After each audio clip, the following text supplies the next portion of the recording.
On July 27th, Cracker Barrel's CEO announced she was stepping down. Her own words, months earlier, "I feel like I've been fired by America." She's leaving with $4.6 million in severance. And the strange part is, the stock is up nearly 100% this year. This is how one logo redesign ended a CEO's career, even as the business underneath kept getting better.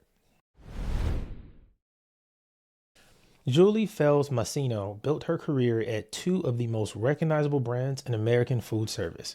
She spent years at Taco Bell, eventually running its international operations across dozens of countries, and before that, held roles at Starbucks and the cupcake chain Sprinkles. In July of 2023, Cracker Barrel brought her in as president and CEO with a clear mandate from her board. This 100-year-old Southern brand needed to modernize, or it was going to keep losing customers to chains that had already figured out how to feel current. Masino wasn't an outsider guessing at what needed to change.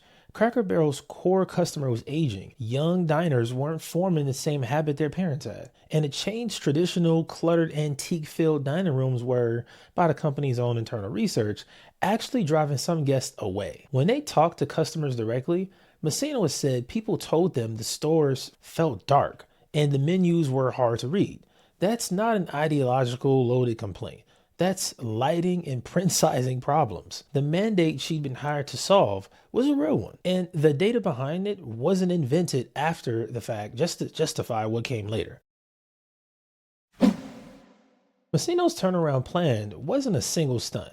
It was a broad $700 million overhaul across the company's more than 660 restaurants. New menu items designed to bring back dinner traffic, like a hash brown casserole, shepherd's pie, that really leaned into Cracker Barrel's identity rather than away from it. Brighter lighting, more comfortable seating, and a general refresh of stores that, in some cases, hadn't meaningfully changed in decades. The plan also included updated store layouts meant to declutter the dining rooms without removing the general store section that's been a part of Cracker Barrel's identity since the beginning. For a while, this looked exactly like the kind of unglamorous, competent execution that actually saves legacy brands. It's the same category of move you'll recognize from other turnarounds we've covered on this channel. Identify what's genuinely broken, fix it without pretending the brand is something it's not, and give loyal customers a reason to believe leadership actually understands what they love. Sales had been essentially flat for years, and the early read on Masino's changes was that the company finally had a credible plan to reverse that. Then in August of 2025,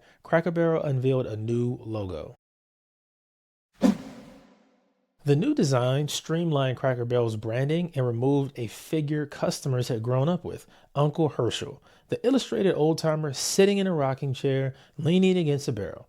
A mascot tied directly to the chain's founder, Dan Evans. Masino has said the change was about visibility, making the logo easier to read on highway billboards at highway speed, part of the same research-driven push behind the rest of the refresh. That was the internal rationale. It's now how the public received it. The backlash was immediate and enormous. Conservative commentators, including Donald Trump, framed the redesign as soulless corporate branding and accused the company of chasing a woke rebrand. We all know how to use woke. Tying it to fears that Cracker Barrel was abandoning its traditional Southern identity for something more generic. President Trump himself weighed in publicly, saying that Cracker Barrel should go back to the old logo. In a single day, the company lost close to $100 million in market value. Within about a week, Cracker Barrel reversed course entirely, reinstating the original logo, firing the marketing agency behind a redesign, and pausing the broader remodel of its dining rooms, even the parts of the plan that had nothing to do with the logo itself. Quick break from the story. If you're the kind of person who actually likes reading filings and financial breakdowns like this,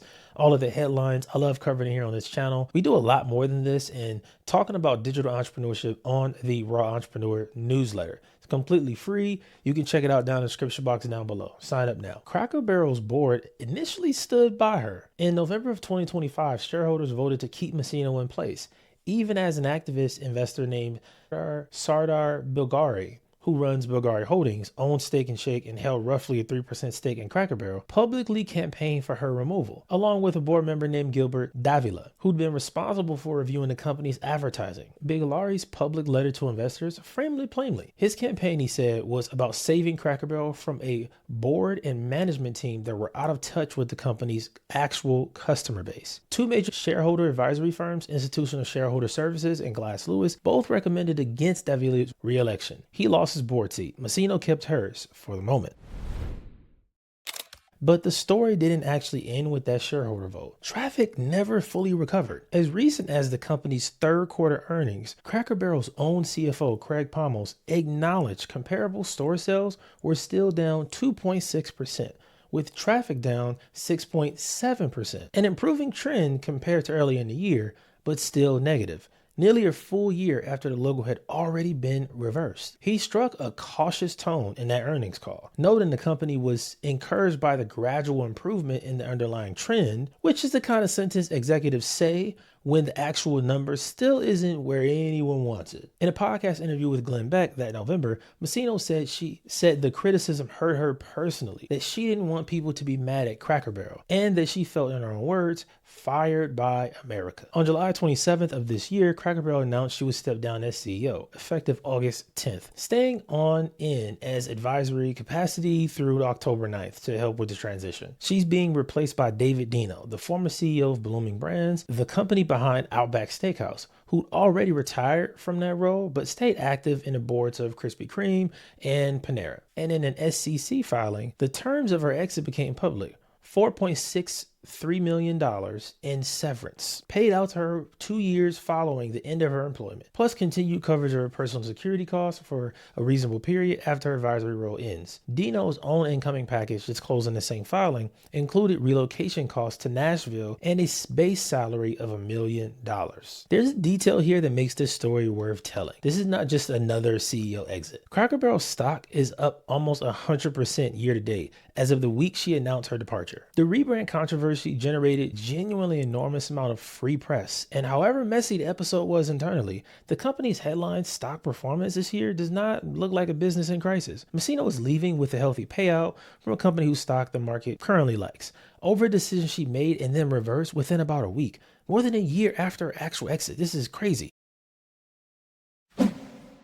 So what's the actual lesson here? Because don't touch the logo is a really small takeaway, and that's not really telling the whole story of what happened. I think the first lesson is about the difference between a business problem and a cultural symbol problem, and why leaders regularly confuse the two. Masino's diagnosis of Cracker Barrel's actual operation issues, the dated stores, an aging customer base, the menus, all of that was grounded in real customer research. It was real data that she had to make those decisions and set up a turnaround plan. But a company mascot that's been a part of the brand and part of the brand identity for decades, that's not just an asset you can redesign and get rid of. It's a piece of cultural memory that customers feel ownership over in a way that's completely disconnected from whether the redesign is objectively better in your new logo or whatever. Like, you can be right about the menu and you can be categorically wrong, catastrophically wrong about the mascot. Those are two different things. The second lesson is about accountability theater versus actual accountability. The board voted to keep Masino in November. 9 months later, she's out anyway with a payout, after traffic nearly recovered and the political pressure never fully faded. That's worth really thinking about for a second, because outside of public controversy, as a leader or evaluating one from the outside as an investor, a board vote of confidence isn't necessarily the end of the story. Sometimes it's just the moment where the exit gets negotiated instead of announced. There's a smaller lesson here, and I want you to really think about this part. The stock being up nearly 100% this year doesn't mean the controversy was harmless. It means the business is thriving, but the brand still has that stain on them. Even if it was fixed within a week, that's still a stain on their brand, on their legacy.